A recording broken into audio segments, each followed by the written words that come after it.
المشاهدون الأفاضل، طيب الله أوقاتكم أينما كنتم بكل خير. أحييكم وأقدم نشرة أخبار المساء المستهل بالعناوين. إصابة 39 مواطنا بفيروس كورونا اليوم. نجاح حملة التطعيم ضد شلل الأطفال.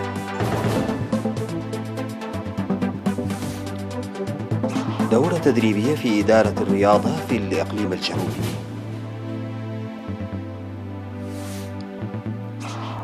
طالبان تبسط سيطرتها على ربع مناطق أفغانستان وفرار عشرات العائلات. مقتل 50 شخصا وإصابة العشرات في أسوأ كارثة جوية للجيش الفلبيني. وهدم ما تبقى من المبنى المنهار في ميامي قبل مرور عاصفة إلسا.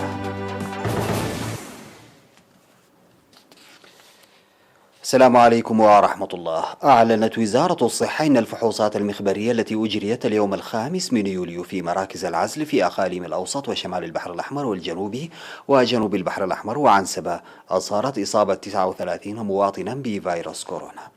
وظهرت 22 من الإصابات في أسمر بالإقليم الأوسط و6 إصابات في إقليم شمال البحر الأحمر، 4 منها في جندع و2 في مصوع و5 في الإقليم الجنوبي، 3 في دكم حري و1 في مندفرة و1 في عدقيح و5 في عصب بإقليم جنوب البحر الأحمر وإصابة 1 في كرن بإقليم عنسبة.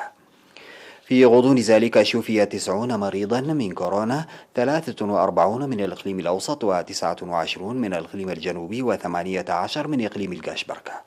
بهذا بلغ عدد المصابين بفيروس كورونا في البلاد حتى الآن 6127، شفي منهم 5808 وتوفي 25، فيما لا يزال 294 مريضا يتلقون العلاج في المستشفيات.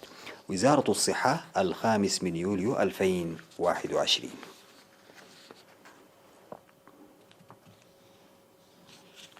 أعلنت وزارة الصحة نجاح حملة التطعيم بالحقن ضد فيروس شلل الأطفال على مستوى البلاد.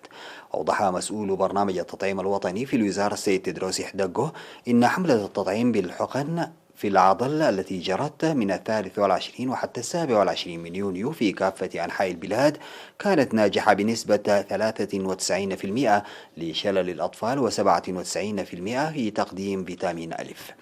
وأشاد بشركاء العمل وأولياء الأمور والرعاة لإنجاح حملة التطعيم المقدمة للأطفال المولودين من شهر فبراير عام 2016 من عمر 6 أشهر إلى 5 سنوات، مشيرا إلى توظيف وزارة الصحة 656 وحدات للتطعيم ضمت حوالي 2000 كادر صحي مجهزين بالمعدات اللازمة. وحول البرامج المستقبلية أوضح السيد تدروس إكمال الاستعدادات لتقديم التطعيم في الربع الأول من عام 2022 للفتيات من عمر 9 وحتى 14 ضد سرطان فم الرحم. ويقدم في البلاد التطعيم المنتظم بجدول زمني محدد للأطفال منذ الولادة ضد 13 نوعا من الأمراض هي السل وشلل الأطفال والدفتيريا والسعال الديكي والتيتانوس والحصبة والروبيلا والتهاب الكبد أي هيباتيتس بي والإنفلونزا من نوع بي وفيروس روتا وبكتيريا موكوكال بالإضافة إلى السحائي. نظمت مفوضية الثقافة والرياضة في الإقليم الجنوبي دورة تدريبية في إدارة الرياضة ل52 من مسؤولي مكاتب الثقافة والرياضة في المديريات وأعضاء اتحاد كرة القدم في الإقليم الجنوبي. واشتملت الدورة التدريبية على الإدارة الفاعلة وأهمية القيادة لعمل فاعل ووضع الخطط لتحقيق الأهداف المرجوة وتطبيق العمل بالتنظيم والوقت وتحقيق العمل الجماعي. وأكد المشاركون في الدورة على أهميتها للدفع بالأنشطة التي يقومون بها. وقال المدير العام لقسم الثقافة والرياضة في الإقليم الجنوبي السيد إبراهيم يوهنس في ختام الدورة التدريبية إن الإدارة الجيدة مساعدة في تنفيذ العمل.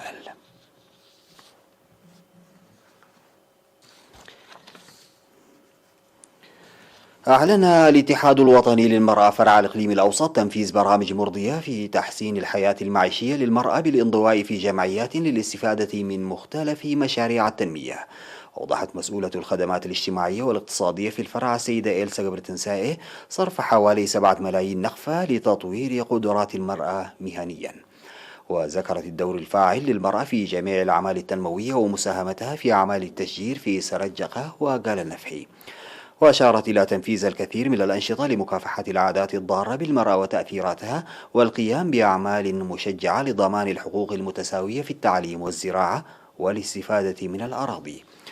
وأوضحت تشجيع 110 من الطالبات المتفوقات في العام الدراسي 2018-2019 ضمن أنشطة تشجيع الطالبات التي بدأت عام 2001 بقدرات محدودة وتقديم دعم مالي بحوالي 50 ألف نقفة ل100 طالبة لشراء الزي المدرسي والمدفوعات السنوية التعليمية. بعد الفاصل سيداتي وسادتي أعود بالأخبار الخارجية.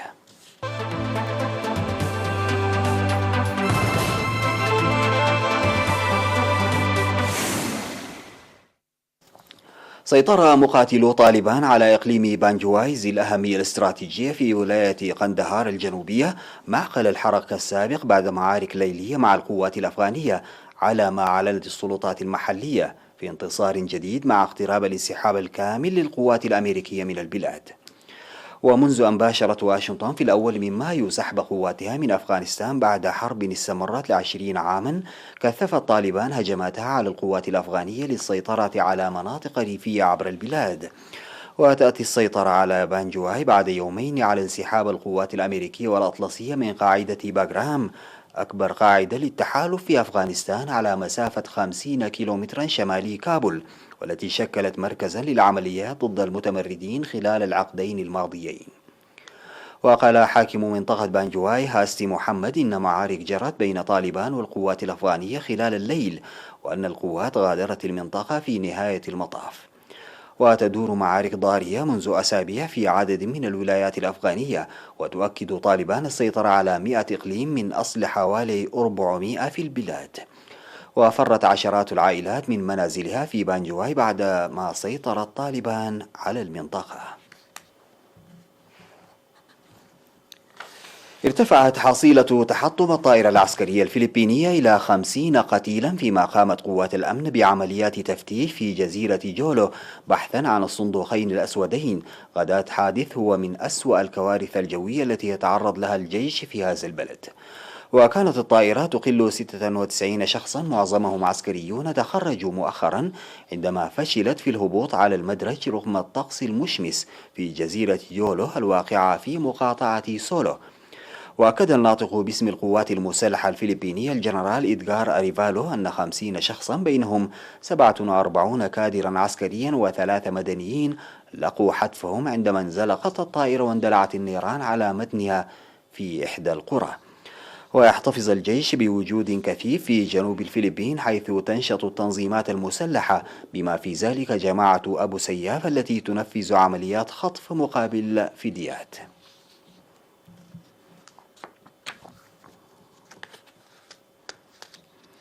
جرى هدم ما تبقى من أجزاء المبنى المنهار في فلوريدا بواسطة متفجرات تم التحكم بها على ما أظهرت لقطات تلفزيونية. وكانت دانييلا ليفين عمدة مقاطعة ميامي ديد أعلنت أن ما تبقى من المبنى الذي انهار في 24 من يونيو في فلوريدا سيتم هدمه تحسبا لوصول عاصفة استوائية. وانهار الجزء الأكبر من المبنى المؤلف من 12 طابقا، وغطت المكان سحابة من الغبار في حادثة هي واحدة من أخطر كوارث المدن في تاريخ الولايات المتحدة. وكانت السلطات تخشى انهيار بقية المبنى ما يهدد سلامة رجال الإنقاذ، وتفاقمت هذه المخاوف مع وصول العاصفة الاستوائية إلسا المتوقعة في فلوريدا. وتم السبت تعليق عمليات البحث عن المفقودين من أجل الاستعداد للهدم، فيما بلغ عدد ضحايا الكارثة 24 قتيلا و121 جريحا. أدى الحريق الذي اندلع خارج قرية أراكاباس في قبرص إلى إخلاء ما لا يقل عن 8 قرى جبلية، ودمر عدة منازل، وأحرق حتى الآن 55 كيلومترا مربعا من غابات الصنوبر والبساتين.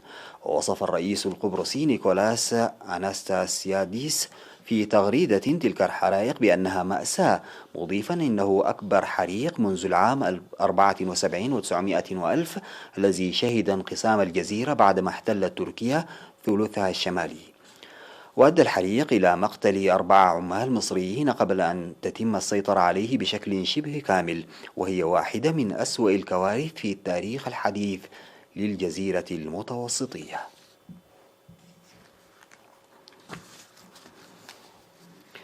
ختاما لنشرة أخبار هذا المساء سيداتي وسادتي، أعود فأذكر بأبرز عناوينها.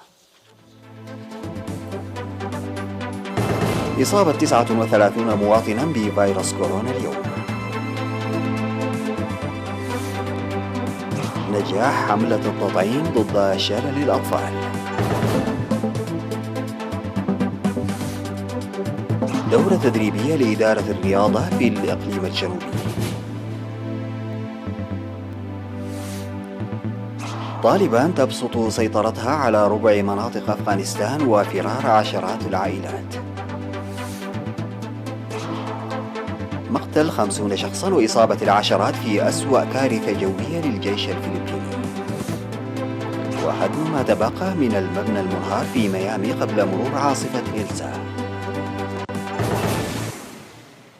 ختاما سيداتي وسادتي، لكم مني أجمل التمنيات، والسلام عليكم ورحمة الله تعالى وبركاته.